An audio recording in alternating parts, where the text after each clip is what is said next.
Hello, good day to you all. It's me, Modlan Sedi, on another video. This would be my second video, I guess. Yeah.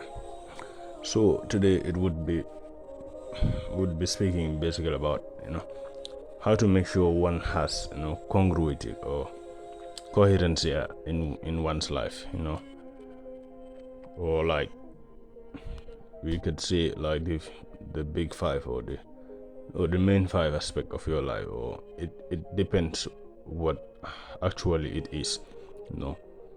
So let's say you could find people who are very good. Let's say they're good athletes, they're physically fit, you know, but they don't have a good relationship with their family. They have no spiritual connection, and at the end of the day, what happens?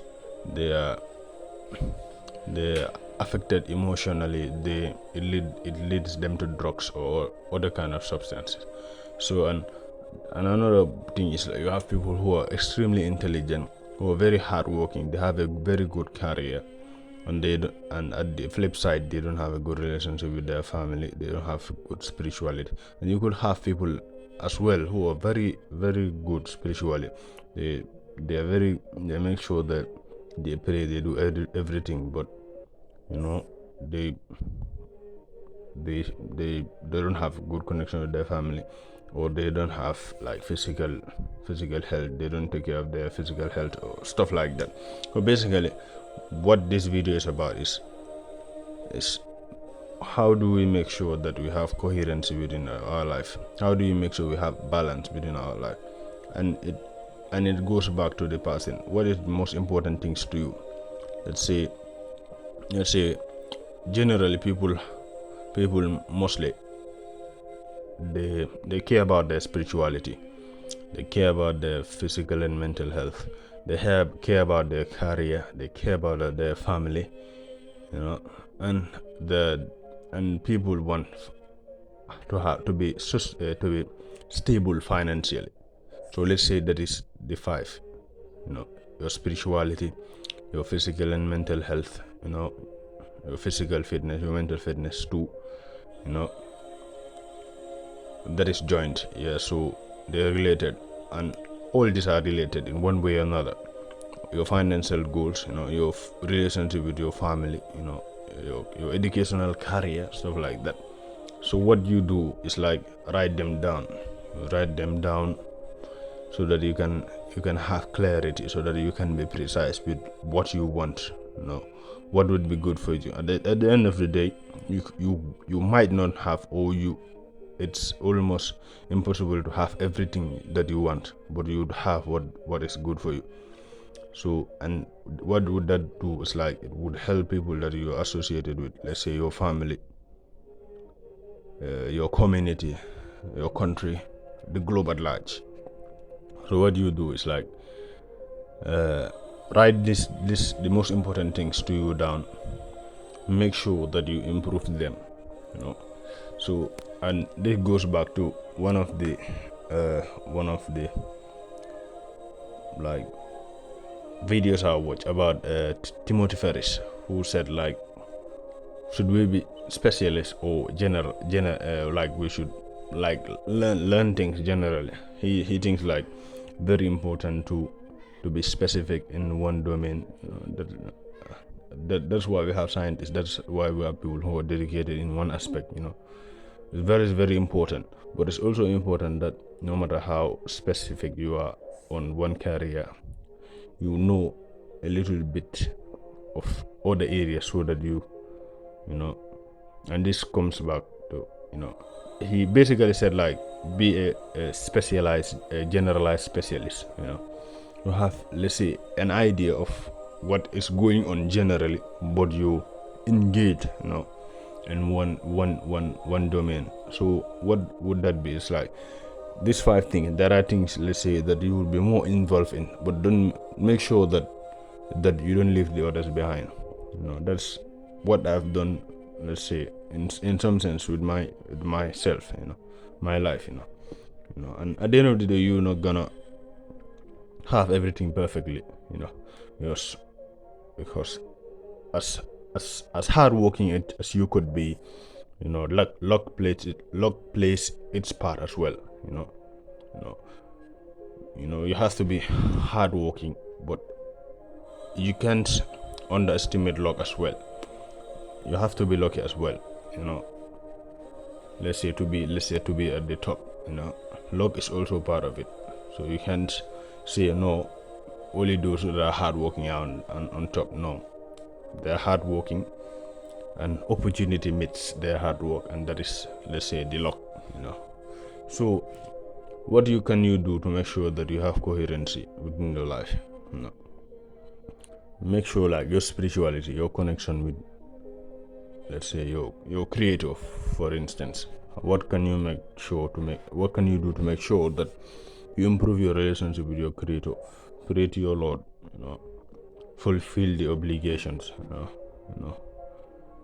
and let's say your family, try to make sure you have good conversation with your family members. Not that I do, just laying out what is right, and you might say, well, why would you tell me something that you don't do yourself? Well, I'm not saying that I don't do it completely.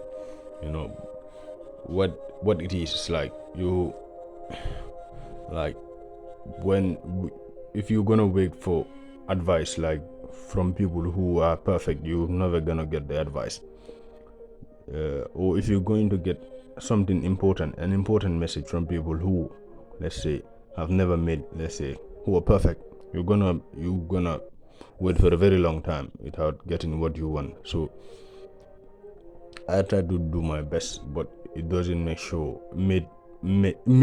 that I'm doing everything that I'm saying, and because I heard some of these things and I think they're important, I share it with people. Sometimes I say to myself, why not wait? Like, when you start practicing these things to the fullest. But, like, it's a journey. You need to take your journey, and I need to take mine. We all need to take your journey. So at the end of the day, then listen to the person, listen to the message. So now, make sure that, back to the point, have a good relationship with your family. How do you do that? Have good conversation. Try to make sure, understand that there will always be problems, but how do you react to those problems? Or those difficult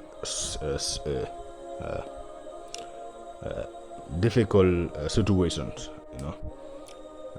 And by friend, it extends to by family, it extends to your friends as well. What do you make sure that what do you do to make sure that you have a good relationship with your friends as well? It's very important. From there you go to, let's say, the physical and mental health. Like, the family aspect is connected to your physical and mental health. Like, reduce the way you're on social media.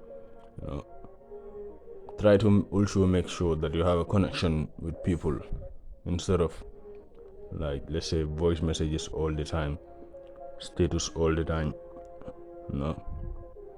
What you do is, if you have meaningful conversation with people, is way better than having, let's say, conversation with people online. What do you do to make sure have a connection? Visiting a friend is very important, let's say, than posting those people on status. And the other thing is, like, your physical health is related to your mental health, and it's even related to your family. If you don't have a good connection, let's say, with your family, it can affect your emotion, and that can lead to affect, let's say, your mental health. So your physical health, whatever it could be, let's say, going to the field to train, going to the gym, working out at home, let's say, before you even have a bath, if you have some squats, all the time, with consistency. You don't have to do 100 every day, but if you can do, let's say, 20 or 5 every day, you don't have to do it like 1 hour or one hour every day. Let's say 1 hour in a week, once in a week, 1 hour once in a week, but you can do it 5 minutes every day in a week, very important. Or if you can even do it thrice, or twice. But what is important is the consistency. Like I had Simon Sinek saying that it's far important to brush your mouth every day than to go to the dentist. Going to the dentist is very important, but if you brush your mouth every day, you can't expect to go to the dentist once a year and expect to have a better teeth to than those who brush theirs every day. So your physical health is very important. Physical health also include what you eat. It also affects your physical health. And also, let's say your financial goal. Learn about finance. Learn about how to manage your money. No matter what domain you are in, you don't have to be like a financial student to be able to know. And also, you can also like find people who have learned about it, who are expert in it. Find out about them. How to budget, how to manage your finances. How to live within your means. Like there are a lot of books that, let's say, I can recommend. Let's say books like Tony Robbins' book. I forgot the title of the book. You have other books like Think and Grow Rich. You have The Richest Man in Babylon. There are other lot of you have Read That Poor That. I read all these books. So there are a lot of other books that you can read. The Millionaire Next Door. There are a lot of books you can read that or people you can learn from that can tell you what you need to do. At the end of the day, let's say everybody cannot be multimillionaire, but at least you can have a stable income that you can able to comfort yourself, your family. You don't have to be struggling financially. And let's say your educational career, you need to learn something, because knowledge is important, and it leads to wisdom. Learn something, learn a skill. Your educational career, your work, and make sure that it's something that you love to spend your time on. While you're doing all this, you can't be doing all this at the same time. But what you can do is pick the most important, have let's say deadlines. Try to make sure you hit it. Take another important thing. Try to make sure you do that. You can even do this in a day. Let's say in a day you can go to school. That is, let's say, your educational career, or go to the university, your educational career, or go to work. Your career still, and from work you go to your family. Have a good conversation with your family when you are home. Let's say from there you can go to the field, or you can train at home. You can do it with your family. What a nice way to do it. Have it with your family. At the end of the day, make sure that you don't leave one hanging behind or lagging behind. You don't want to be the let's say the richest person while you have your family messed up. You have no knowledge, no wisdom, or you don't want to be physically fit, mentally alright, and you have no spirituality. If and they're related, one affects the other. Basically that was my point. Thank you.